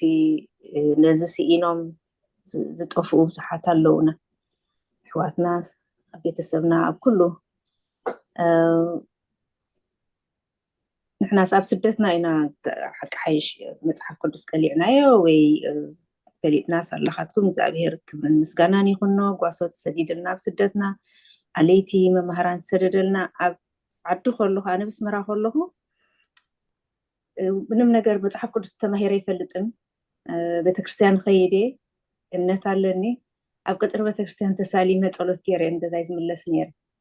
ካብዚያን ላዕሊ ዝፈልጣ ሓንቲ ነገር ኣይነበረትን ስለዚ ኣብቲ ግዜ ቲሲ ብቐሊል ክትጋገ ትኽእል ነርካ ኢኻ እቲ እምነት ቁሩብ ጀምዝ ሓይለ ኣምላኽ ድዩ ዋላስ ብምንታይ ቁሩብ ትርሪልና ነርና እምበር ነይሮም ደድሕሬና ድስዕቡ ንኸጋግዩና ግን እግዚአብሔር ሓይሉ ይህብና መቸስ ኣይጠፋናን እምበር ቀሊል ነይሩ ክትታለል ማለት ድሕደይ ተማሂርና ጥዑይ መምህር ተደይረኺብና ኣብቲ ግዜ መምህር ኣይነበረና ዝዕድል ዝስ ኣይነበረን ሕጂ ዝዕድል እዚ ዝኽፈት ዘሎ ዋላ ኣብ ዓድና እውን ኣሎ ሕጂ ይመሃሩ ኣለዉ ብዙሓት ኣሕዋትና ንርኢ ኣለና ኣብቲ ኣነ ዝዓቡ ኩሉ ዕድመይ ግን ክንዲ ዝዕድል ሲረብ ኣይነበረናን እና ብሰኣን ትምህርቲ ሰኣን ምዕዶ ክሲ ክንጠፍእ ቀሊል ይኸጠፍኡ ድኽእሉ ብዙሓት ኣለዉ ድጠፍኡና እውን ኣለዉ ሕጂ ግን ንስኻ ንዓኻትኩም ረኺብናስ ትምህሩና ኣለኹም ለይትን መዓልትን ኣይ ቲንክ ንዓና ኮይና ትስምዓኒ እዚኣ ፅቢቕካ መሃሮም ማለት እዩ መዓዶም ትምዕዱና ዘለኹም እግዚኣብሔር ኣብ ልብና የስፍሮ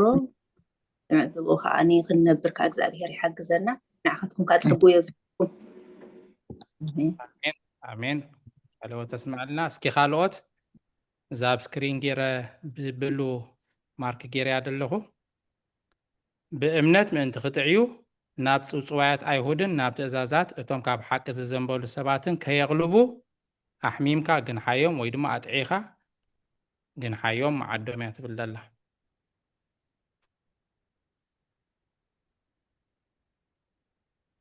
እሺ ምስ ጊዜና ክንከይድ ብእምነት ክትጥዕን ድሕሪ ኮንካ ኣብቲ ሓቀኛ እምነት ክትነብር በቲ ሓቀኛ እምነት ክትመላለስ እንድሕሪ ኮንካ ነቲ ትኹል ዝኾነ ቃል ኣምላኽ ኢኻ ትሕዝ ደለካ እምነት ካብ ምስማዕ ድማ ብቃል ክርስቶስ ኢሉ ጳውሎስ ሓቀይ ሕጂ እምነት ካብ ምስማዕ ድማ ብቃል ክርስቶስ ኢሉ ስለዚ ብእምነት ምእንቲ ክትዕዩ ኢሉ ብእምነት ክትጥዕን ድሕሪ ኮንካ ብቃል ክርስቶስ ኢኻ ክትጥዕ ትኽእል ቃል ክርስቶስ ብምስማዕ ቃል ክርስቶስ ብምንባብ ንቃል ክርስቶስ ብምጽናዕን ብኡ ብምምልላስን ኢኻ እቲ ሓቀኛ ትጥዑይ እምነት ትረኽቦ ብወንጌል ብቃል ኣምላኽ መሰረቲ ስለዚ ኣብቲ ቅኑዕ እምነት ክትመላለስ እንድሕሪ ኮንካ ካብ ፅውፅዋያት ክትሃድም ኣለካ ካብ ቤላቤሎ ክትሃድም ኣለካ ካብቶም ካብ ሓቂ ዝዘንበሉ ከዓ ክትርሕቕ ኣለካ ኣብዚ ዘበን እዚ ዕድመ ቴክኖሎጂ ዕድመ ሚድያ ብዙሕ ነገር እዩ ዝስማዕ ስለዚ ሓደራ ቤተ ክርስቲያን ኣላትና ኣቦታት ኣላትና ከይንናወፅ ኣብ ሚድያ ዘዝወፀ ዋና ዘይብሉ ብዙሕ ክዛረብ ይኽእል እዩ ንቤተ ክርስቲያንና መፂና ነቦታትና ክንሓትት ነቦታትና ንመምህራንና ክንውከስ እምበር በቢ ዝሰማዕናዮ ክንናወፅን ከም ብንፋስ ነውነጆ ክንብልን ኣይግባእን እዩ ኣዝዩ ክፉእ ዘበን እዩ ምስ ወንጌል ልፃረር እሞ ልብሲ ቤተ ክርስቲያን ዝተኸድኑ መራሕቲ ቤተ ክርስቲያን ብዙሕ ነገር ክብሉ ክትሰምዑ ትኽእሉ ኢኹም ኣገልጋሊ ኣምላኽ ስለ ዝኾነ ወይ ልብሲ ናይ ቤተ ክርስቲያን ዝለበሰ ስለ ዝኾነ ኩሉ ቁኑዒ ማለት ኣይኮነን ድኾነ ነገር ክንሰምዕ ከለና ነቦታት መፂና ክንሓትት ካብ ኣቦታትናን መምህራንናን ክንርዳእን በታ ቤተ ክርስቲያንና ትምህርና ትምህርቲ ክንከይድ ሓደራ ይብል ምክንያቱ ንሞት ክርስቶስ ንደም ክርስቶስ ንዋጋ ክርስቶስ ከንቱ ድገብር እቲ ተበጃውነት ናይ ክርስቶስ ዘጥፍእ ደም ናይ ክርስቶስ ዘጥፍእ ስጋን ደምን ናይ ክርስቶስ ዘጥፍእ ኣዝዩ ሕማቕ ጽያፍ ትምህርቲ ይስማዕ እዩ ዝዘበን እዚ እሞ ሓደራ ካብዚ ክንርሕቅ ካብ ፅውፅዋያት ናይ ሰባትን ካብቶም ካብ ሓቂ ዘንቢሎም ዘለዉ ሰባት ትእዛዝን ካብኡ ክንርሕቕ እሞ ብቓል ኣምላኽ ክንመላለስ እየ ሓደራ ዝብል ኣብ መወዳእታ ሓንቲ ኩላትና ክንሕዛ ሒዝናያ ክንወፅእ ዝደሊ ኣብታ ምዕራፍ 3 ቁፅሪ 4 እዚኣ ኩሉ ግዜ ወላ ከነፅንዓ እውን ፅቡቕ እዩ ምዕራፍ 3 ካብ ቁፅሪ 4 እቲ ናይ መድሓኒና ኣምላኽ ማርክ ክገብራየ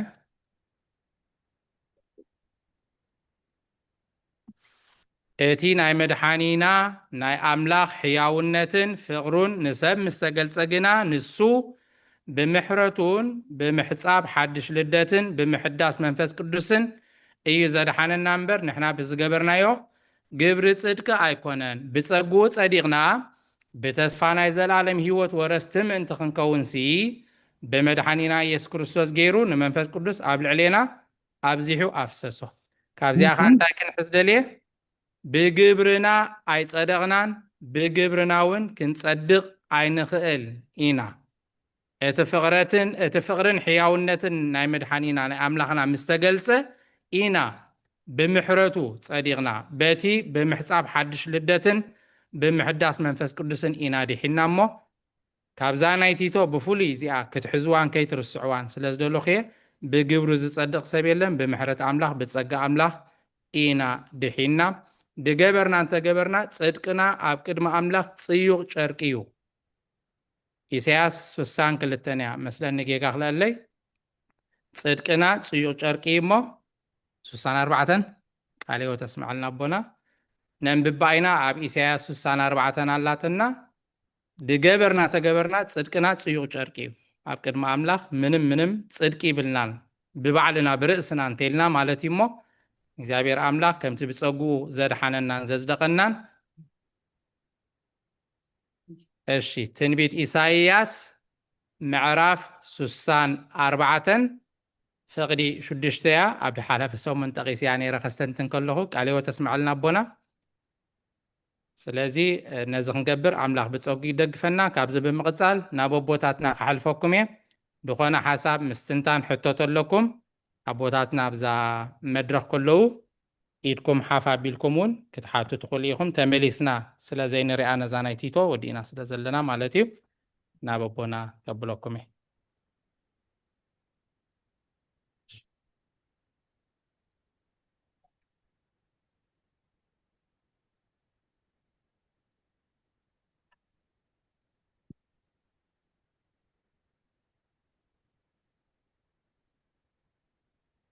ኣራይ ኩልኹም ከመይ ውዒልኩም ከመይ ቀኒኹም ክብርን ምስጋናን ንኣምላኽ ይኹን ኣምላኽና ነዚ ዕድል እዚ ነዚ መንፈሳዊ ጉባኤ እዚ ዝኸፈተልና ኣብቲ ዝኸፈቶ ኣምላኽና ድማ ክንሳተፍ ዕድል ስለ ዝሃበና ክብርን ምስጋናን ንኣምላኽ ይኹን ሓወና ዲያቆን መሓሪ ቃል ህይወት የስማዓልና መመልሽ ድማ እግዚኣብሔር ጸጉኡ የብዝሓልካ ከምኡውን ሓፍትና ትምኒት ሰናይ ዝኾነ መዝሙር ኣምልኾ እቲ ተበጃውነት ናይ ክርስቶስ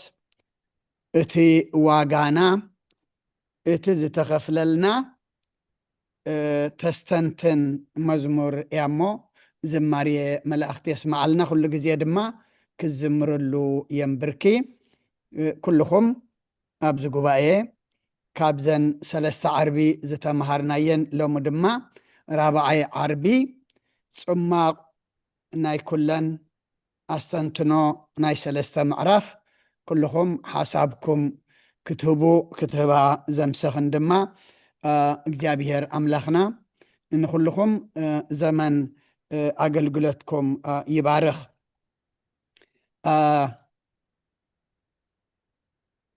እቲ ቲቶሲ ካብ ዘይኣምኑ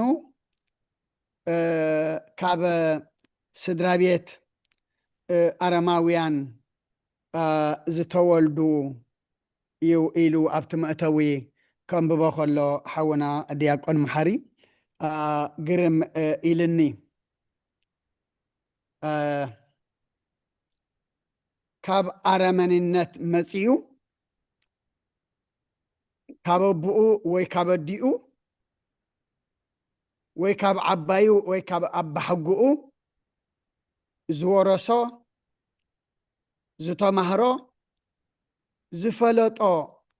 زي بلو مسرت وين كولادو زرخبو زي نبرو بؤو نبؤو بكريستوس أمينو نكرستنا تقبلو نتي ناي وانجيل حربنيا زخانة هواريا باولوس معايتون حقازيون كوينو بعد ما دما نئشتي من إسي كله دما إذا كله حلافنت تقبلو كتكبر كله نايب حق يزقرم لو منعنا ولدتات مقصار ندحريت تتمليسو كو أنا شوعت ولدو كهنات يزقصر بندادي بندابوي كمزي إنا نيرنا إلنا أب حلف تاريخ رح ننبر بزحاتنا أب حلف تاريخ زي كنا ننبر كريستنان تايو هي وكونكا أبزل لخايو من بار إيو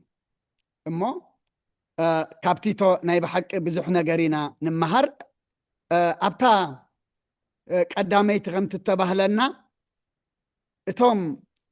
مرحتي بيتا كريستيانسي الروم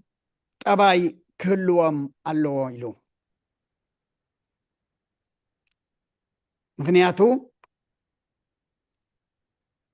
الروم تزيكونكا الرومات مؤمنان كتفري أي تخيلن إخا سرناي كردات زريخا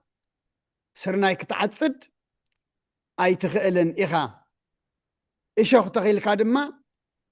وين ختكنتب أي تخيلن إخا حجي اتوم أقلقلتي الروم طباي كلهم اللو إلو أقلقالي الروم طباي اندحراليو الروم سدرابيت كهليو الروم سدرابيت انتهر هالي دما الروم عد خهليو الروم عد تولي دما هاجر مالت اكبات عد تاتيامو الرمتي هاجرون كتهل تخيل يا مالتي مخنياتو اتم الرام كم من تعيز جمر انت دايلنا كاب جزا إذ جمر أنا الروم تزي كوينة سدراي كتصرفيه تاتولد كل عد كتصرفيه بعبي إدما تهاجري زبلا دما كتصرفيه مالت حجي اتي الروم مخان مرحي الروم انت دا أخوينو نايز زرع أخايو سلت تعصد نايز بلع أخايو دما سلت تقوسع نحنا أقلقلتي إذا مخنياتو نعي كما قلقالي إذا قال زي يملكتني إمالتي أما أقلقلتي الرمات كنكون الرمات كوينا الرمات كنفري ناتكم صلت مؤمنان دما يدلينا مخنياتو أب كند حجناكم ناب صدقي حجناكم ناب منتاي ناب قدل من تخين تصدف أبتا معرف حدا قطرة الشعات انتاي زبل نسو بتطعي تمهرتي ما انت خمعد نتوم تقانق انتون مقنحهم ما انت خفك عالوسي بتؤمن قال مهرو يصنع كله سنكلكل نريو زلنا أبيت كريستياننا እቶም ንነግር እቶም መራሕቲ በትኡምን ቃል እንታይ ስለ ዘይኮንና ኢና ስለ ዘይፀናዕና ኢና እሞ በቲ ጥዑይ ትምህርቲ ምእንቲ ክምዕድ ከምዚ ሓውና ዲያቆን ክብሎ ፀንሐ ሎሚ ኣብ ፌስቡክ ቅልቅል እናበልካ ዘዝደለኻዮ ምዝራእ እዩ ዘሎ እዝኒ ይመልእን እዩ ንውሕጦ ግና እንታይ ምዃኑ ክንፈልጥ ግባአና ከምቲ ነብይ ኤርምያስ ኣብ ምዕራፍ 15 ቁፅሪ 16 እንታይ ኢሉ ንቃልካ ምስ ረኸብኩ በላዕኽዎ ንልበይ ንውሽጠይ ድማ እንታይ ኮነኒ ኢሉ ሓጎስ ኮነኒ ኢሉ እሞ እቲ ጥዑይ ትምህርቲ ምእንቲ ክምዕድ ምክንያቱ ጥዑይ ትምህርቲ እንድሕር ዝምህር ኮይኑ ነቶም ተቃናቀንቲ ነቶም ክሓቲ ነቶም ተጠራጠርቲ ነቶም ብጎቦ ዝኸዱ ክገንሖም ክኽእል እዩ ስለምንታይ ጥዑይ ትምህርቲ ስለ ዝምህር ዘሎ እሞ ንሱ ኣብ ምንታይ ይጽናዕ እዩ ዝብል ዘሎ ኣብቲ እሙን ቃል ምህሮ ይጽናዕ መን እቲ ኣገልጋሊ እቶም ሰማዕቲ እቶም ምእመናን እቶም ህዝቢ ኣብቲ ቁኑዕ እሙን ዝኾነ ምህሮ ክጸንዑ እንተደኣ ኮይኖም እቲ ዝምህር ዘሎ ምምሃር ጥራሕ ዘይኮነ ኣብቲ እሙን ቃል እንታይ ክኸውን ክጸንዕ እሞ ንሱ በቲ ጥዑይ ትምህርቲ ምእንቲ ክምዕድ ኣየና እቲ ጥዑይ ትምህርቲ ኢልና ንሕና ከም ምእመናን እንታይ ክንገብር ከነስተንትን ክንሓስብ ግባአና ምክንያቱ ኩሉ ኣብ መራኸቢ ብዙሃን ዘሎ ሕማቕ እዩ ኣይኮነን ንብል ዘለና ኩሉ ዕዳጋ ዘሎ ኣኪብካ ኮንካ እንተምፆ እቲ ዘድልየካ ኢኻ ተምፅእ እሞ ሎሚ ድማ ዓለምና ብቃል ኣምላኽ እንታይ እያ ኮይና ዘላ ዕዳጋ እያ ኮይና ዘላ ትንሂወት ዝኾነና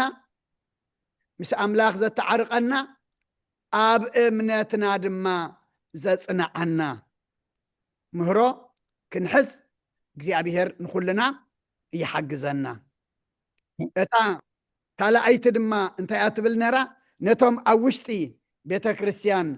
ዘለው ህዝቢ ከከም ዕድሚኦም ንኩሎም እንታይ ግበሮም በቲ ቁኑዕ ትምህርቲ ገርካ እንታይ ግበሮም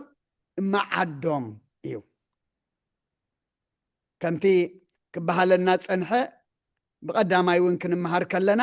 ምክንያቱ ቤተ ክርስቲያን ኩሉ ዝሓዘት እያ ሰብኣይ ሰበይቲ ዓብ ንእሽተይ ጓል ወዲ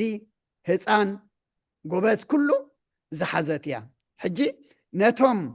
ኩሎም ኣብታ ቤተ ክርስቲያን ኣብታ መርከብ ድሕነት ዘለው ድማ ካልኣይ ምዕራፍ እንታይ እያ ታርእስታ ጥዑይ ትምህርቲ ንስኻ ግና ነቲ ጥዑይ ትምህርቲ ከም ዝግባእ ጌርካ ንገር ኢሉ ጥዑይ ትምህርቲ እንድሕር ተዘሪኡ ምክንያቱ ወይኒ እንድሕር ዘሪእኻ እንድሕር ተኺልካ እንታይ ኢኻ ትቕንጥብ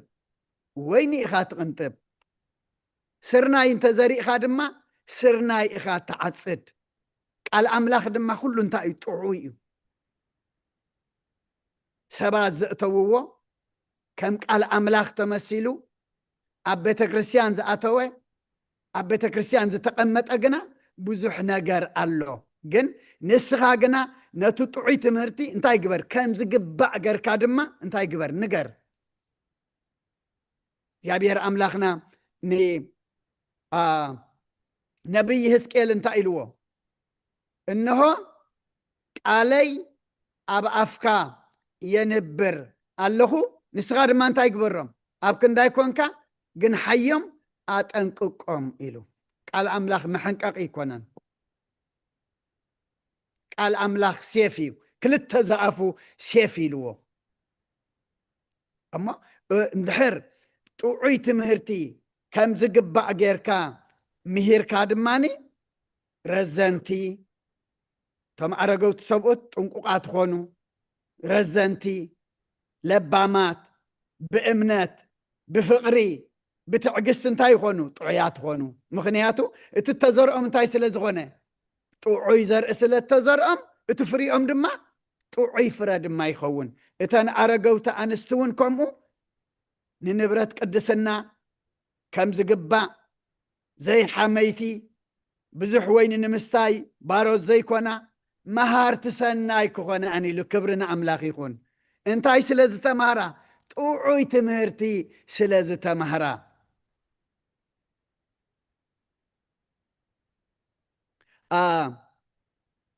نتن اشتو ان استخاء اتقال املاخ من انت غيصرف نسب اوتانن ولدنن كفقرا نفسن زقصعا نصحات بيتن زاليا حياوت نسبؤتن زازا كخنا كلب مأن معدن نقبازقون كومو لبامات كخونو معدوم حجي إذا كله كاب هتان كساب عبي كاب سبأي كسع سبيتي وصيت ناي من تايزن سمعو زلنا وصيت ناي تطعي تمهرتيو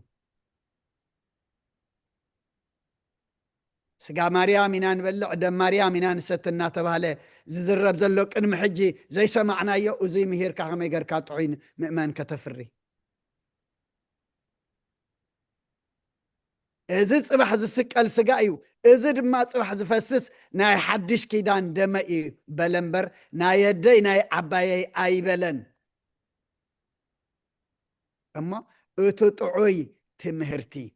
ناي تطعوي تمهرتي وصيد دما انتايو ازي اب سبؤت اب عبيتي اديتات اب مناأسي انستي اب اغواز دما وصيت ناي تطعي تمرت دما اتزرا انا يمو كاباي جميركا طعي تمرت مهر صليلنا نحنا طعينا نمؤمنان دما طعنا زلون بامنت كنفري እግዚአብሔር ንኹልና يحجزنا اتا موداتا دما كريستياناوي طباي اتبل ناي كريستيان طباي انتاي كخون الله ويلو بسلام بفقري منبار كم زقبا مغنياتو كريستوس انتايو فقريو القداماي لما قلت يوحنس مراف 4 قرطر شمنت انتايلو املاخ فقريو اتزي فقر دما نأملاخ أيفلطونيو إلو حواريا باولوسون أبرومية ملأختو معراف 10 قطر 10 شمنتن تايزم بأخاتكم زمت أسي زكال انتو خوينو تاي قبرو إلو مس كل سب بسلام نبرو إلو أبوتات أديتات أحوات أحات ملالي كريستياناوت أباي فقرن سلامن ايو كل غيره فقر تزي بالله قداماي قرنطوس مراف 13 بملئتانا ببامو حواريا باولوس بزعبا فقري زينات ايتدلني ايبلن زينات كامد لاي مو اب كل له ناتا ايتدلني ايلوا اما ناي كريستيان طباي بمنتا يزدلن بسلاماوي بفقر لومي شمنا كريستيان طباينا غنا ناي اغرغر ناي قلئي كوينا زولنا ولودتات نقصر ابوي دغام داويت نيرو شوعة ذكر نيرو عبايي أب حقوي قربت نرم نعاتاتهم تمثلنا إمبر تاريخهم تنقرنا يكوننا ندقهم نخون أما بفقرن بسلامن من باركم زقبا اتا كأند دما كابيتا كريستيان سلئن كتعن مفللاين كرح كم زلوان معدان تمهرتن يوهبو أبوتات أديتات أحوات أحات زيادة كله نبيت كريستيان حدنت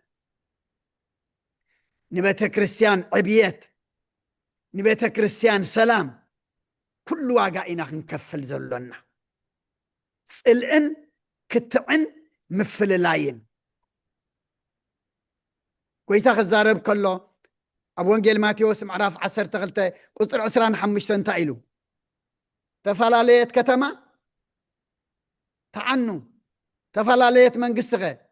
آي تقومن تعنو إلو أما مفللاي أبيت أملاخ دما مفللاي أم أمنان مالت كم من مفلاي مالتيو كاب كريستوس مفلاي مالتيو كاب كريستوس اندي حرت فلي خادما هيوت يبلكان هيوت كل والناس خيل كنفر نخيل نحنا انفر أبيت اللي نايو أبت جندي وين زخنة كريستوس انت لنا خمتي أب وانجيل يوحنس معراف 10 تحمشته اندي حرتي انفر تقوريچ تاي خون ينقص تنقص تاي خون يندد يمشمش أما سلا بيت كريستيان إلنا واقع نكفل سلا حدنت كاب بيت كريستيان سي سلئن كتعن مفل لاين كرح كم زلوسي معدن مهارن بلالو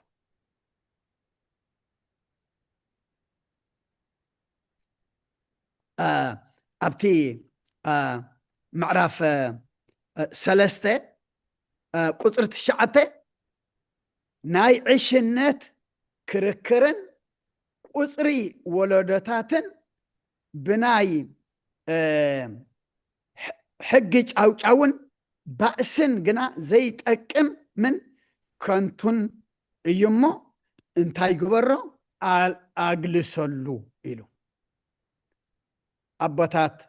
أديتات أحوات أحد كلنا نسمع زلنا نايزا بيت كريستيان زي أتقلقلتن أبب زلنا يو أبرحو أبقربا خوينا دما نسمع زلنا سلتن زلنا ين أبيات كريستيانات سلا فقرن سلا حدنت سلا سلام سلا عبيات قلقلت انتا نقبر واقاخ نكفل كان مفللاي كاب قرحنتي كاب سلئي كاب شارع ناي بوليتيكا نياتاتيو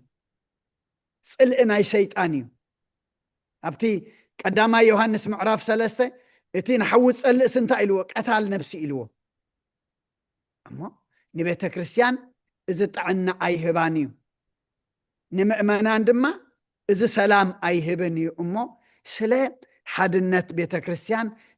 إلنا سلا عبيت بيت كريستيان دما كابا قل تخابانا جميركا كساب مأمنان تخنقبر واقا كنكفلين أمو ناي بحقي نخلنا زخون إيو تيتو ولاقبا سلسة معرف هنا دا أنبري ناي بحقي هيوت زلون كما يقرنا نبر كلنا كم زقبعنا كما يقرنا كنقلقل كم زلنا كما يقرنا مهر كم زلونا كما يقرنا دما كريستيانا وطباي كنبر كم زلونا ايو مهرنا مو انزم عدز زخفتلنا أملاخنا مسقانا يبصحيو اتنزلوا 10 دقيق دما أبونا أبوي قمس حسابهم أكافيلهم بصلوت كعصولنا يوم الرئيس لكل እግዚአብሔር أملاخنا مسكانا يبصحيو نلبنا مزيلنا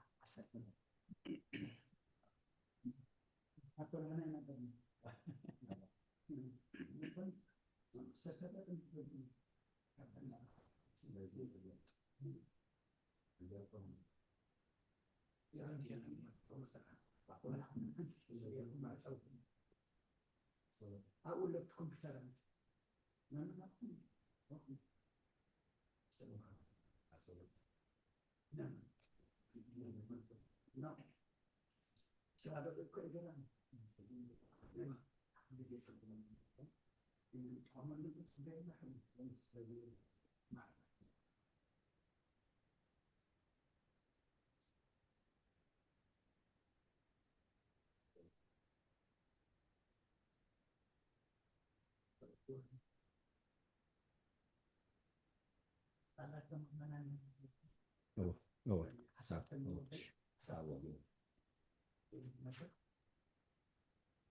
ኣራይ ስድራ ኣምላኽ ከመይ ፀኒሕኩም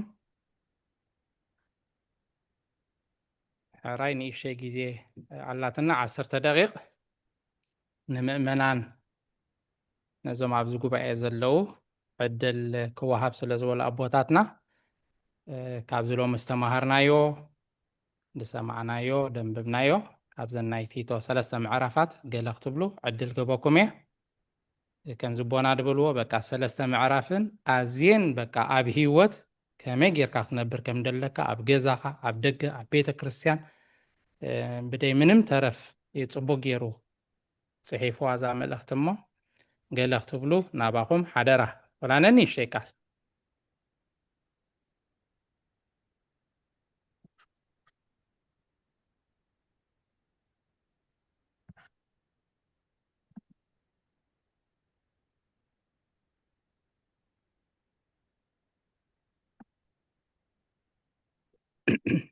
ኣለና ዶ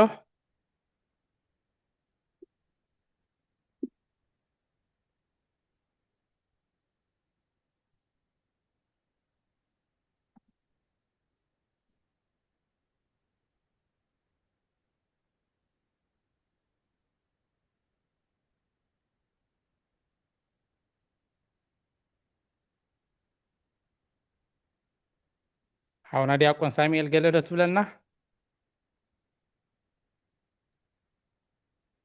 دياقون حاول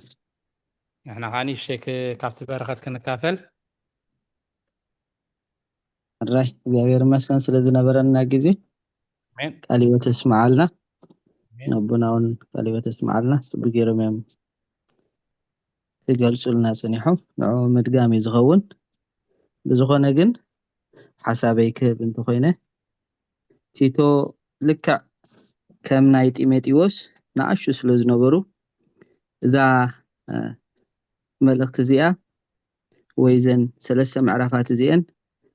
ፓስቶራል ኤፒስትሌን ዝበሃላ ንኣሽዮም ከመይ ገይሮም ኣብ ጉስነቶም ንፉዓት ክኾኑ ከም ዘለዎም እዩ ዘጠንቅቖም ከምዚ ክንመሃሮ ፀናሕና ኣብ ዝሓለፈ ወላ እውን ከም ነንብቦ ጢሞቴዎስ ኣይሁዳዊ እዩ ንጢሞቴዎስ ግን ገሪዝዎ ነይሩ ማለት እዩ ሐዋርያ ቅዱስ ጳውሎስ ንቲቶ ግን ጽራዊ እዩ ኣይገረዞን ምክንያቱ ንጢሞቴዎስ መዓንቀፊ ከይከውን ኣብ ቅድሚ ቶም ኣይሁድ ከም ዝገዘሮ ነቲ ግን ነቲቶ ግን ኣይገዘሮን ምግዛርን ዘይምግዛርን ዝጠቅም ነገር የብሉን ኢሉ ከም ዘይገዘሮ ንርኢ ከምዚ ሕጂ ክንመሃሮውን ፀኒሕና ምድጋሚ ዝኸውን ኣብ ቲቶ ምዕራፍ 2 ፍቅዲ 1 ነቲ ጥዑይ ትምህርቲ ጽቡቅ ጌርካ ነገር ይብሎ ነቲ ጥዑይ ትምህርቲ ጽቡቅ ጌሩ ክነግር ነቲ ቃል ጽቡቅ ጌሩ ክምዕድ ሓደ እኳ ይንዓካ ይብሎ ንኣሹ ስለ ዝነበሩ ከይንዓቁ ብዕድመ ንኣሽዮም ነይሮም ሓደ ሰብ እኳ ከይንዓቀካ ተጠንቂካ ነቲ ጥዑይ ትምህርቲ መሃር ይብሎ ከምዚ ክንመሃሮ ፀናሕና ኣብ ቲቶ ምዕራፍ 2 ፍቅዲ 11 ክሳብ 15 ከዓ ኣብ ዝሓለፈ እውን ጽቡቅ ጌርና ተማሂርና ነርና እዚ ነገር እዚ መዓድ ይብሎ ነቲ ቃል ሓቂ ነቲ ቃል ጽቡቅ ጌርካ መዓድ ይብሎ ኣብቲ ቃሉ ኣይና ይኽምዕ ዘለዎ ክርስቶስ ኢየሱስ ጎይታና ካብ ዓመፃ ዘበለን ነፃ ከውፃና ንርእሱ ንሰናይ ግብሪ ዝቐንእ ህዝቢ ንሰናይ ግብሪ ዝቐንኡ ገንዘቡ ዝኾነ ህዝቢ ከነጽሂሉ ነፍሱ በጃ ኣሕለፈ ይብለና ስለዚ እዚ ነገር እዚ ንገሮም ማዓዶም እዚ ነገር እዚ ይብል ካልእ ኣብ ቤተ ክርስቲያን ሲ ጽቡቅ ጌርያ ትነግረና ማለት ካብዚ ቃል ዝተበጊሳ ኣብ መንጎ ሰራሕተኛን ሰራሕን ኣብ መንጎ ዋላ ነዴታት ነተን ዓበይቲ ዴታት ነተን ናእሹ ነተን ሓደሽቲ መርዑት ጽቡቅ ጌረን ከለብመን ኣብ ሓዳረ ንፉዓት ክኾና ከም ዘለወን ዝምህርን ዝምዕድን ተቃል ንሕማቕ ነገር ከዓ ክዕገሱ ከም ዘይብሉ ካብቲ ዕሽነትን ካብቲ ክርክርን ካብ ዘይጠቅምን ከልግስ ከም ዘለዎ ክጽመሙ ከም ዘይብሉ ይነግረና ስለዚ ንሕና ከም ሰዓብቲ ክርስቶስ ንሰናይ ፍረ ክንፈሪ ከምታ ቀዲምና ዝተማሃርናዮ ብሰናይ ፍረ ዝተሰለምና ክንከውን ሰናይ ግብሪ ክህልወና ከምቲ ኤፌሶን ምዕራፍ 2 ፍቅዲ 15 ንሕና ብክርስቶስ ኢየሱስ ተፈጠርናሲ ንሰናይ ግብሪ ንክንገብር እዩ ዝብሎሞ قالوا تسمع لنا كلكم أبوتات استمرنا كله بلبنا يحضرنا. አሜን። አሁን ዲያቆን ሳሙኤል ቃለ ሕይወት ተስማዕልና ሃራይም ባር ስድራ እግዚአብሔር ቅድሚ ብጸሎት ምዕፃውና የቋርፀኩም ሬዲ እንተሃለወ ኢለየ ሓሳብ ዘለዎ እንተሎ ከየቋርፀኩም ናባኹም።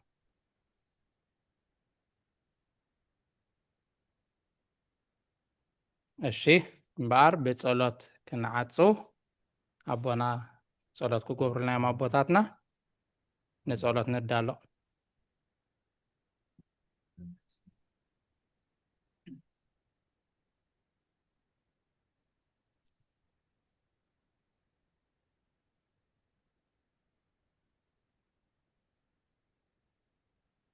በስመ አብ ወወልድ ወመንፈስ ቅዱስ አሐዱ አምላክ። አዴና ቅድስት ድንግል ማርያም ምእንታና ብትገብሮ ጸሎትን ልማኖን አርባዕተ ዓበይቲ ብርሃናውያን ሚካኤልን ገብርኤልን ሩፋኤልን ሱርያልን ስጋ ዘይለበሱ 4 እንስሳን 24 ካህናት ሰማይን ምንቲ ጸሎት ቅዱስ እስጢፋኖስ ሊቀ ዲያቆናትን ጸሎት ቅዱስ ጊዮርጊስ ሊቀ ሰማዕታትን ምንቲ ጸሎት ኩሎም ቅዱሳን አቦታትና ገዳማውያን ባሕታውያን ክትብል እግዚአብሔር አምላክ ኣብ ሰማይ ዘሎ ምሕረትካ ውረደልና፣ ምድር ዘሎ መዓትካ ቀንጥጠልና፣ ሕዙናት ናዝዘልና፣ እሱራት ፍትሓልና፣ ምሩኻት ምለሰልና፣ ሃገርና ኤርትራን ንነብረለን ዘረና ሃገራት ዓለምን እግዚአብሔር አምላክ ብጸጋኻ ሕፀረልና፣ ብሰማያዊ በረኸትካ ባርኸልና። እግዚአብሔር አምላክ ካብ ብምድራዊ ሓሳብ ኣውፂእኻ ብመንፈሳውን ሰማያውን ሓሳብ ክንሓስብ ኣብቅዓና። እግዚአብሔር አምላክ ቅድሚ ንደቅና ንዓና ክመስሉ ቋንቋናን ኣካዳድናናን ኣመጋግባናን ክወርሱ ምድላይና ንሕና ንዓኻ ንሰማያዊ ቦ ክንመስል እግዚአብሔር አምላክ እዚ ሰናይ ሓሳብ ዝብልብና ኣሕድረልና። ኦ ጎይታ ኢየሱስ ክርስቶስ ብመሰረት ዝተመሃርናዮ ቃል ኣብ ቤትና ምስ ስድራ ቤትና ኣብ ቤተ ክርስቲያን ምስ ማሕበር ምእመናንን ኣቦታትናን ኣብ ስራሕ ምስ መሳርሕትና ተምሃሮ ምስ መምሃርትና ንነብረሉ ጥበብ ዓድለና። ብቑዓት ግበረና። ብምስጋና ከምዚ ኢልና ክንጽሊ ኣብ ሰማያት ትነብር ኣቦና ስምካ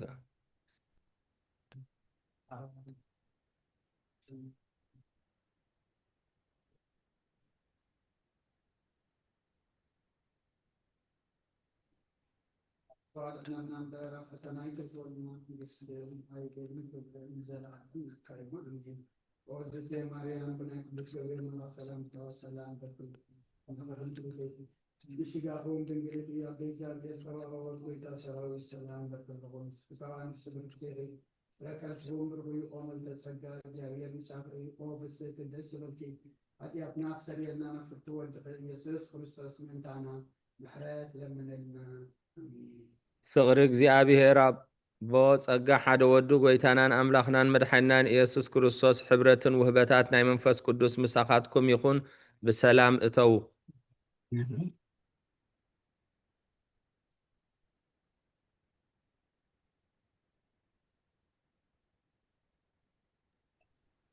አሜን። ሰላም አብዝዩ።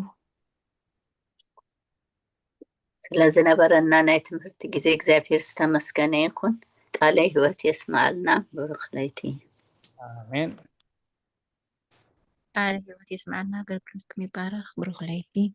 አሜን። ብሩኽ ለይቲ ትግበረልና። ቃለ ሕይወት ይስማዓልና።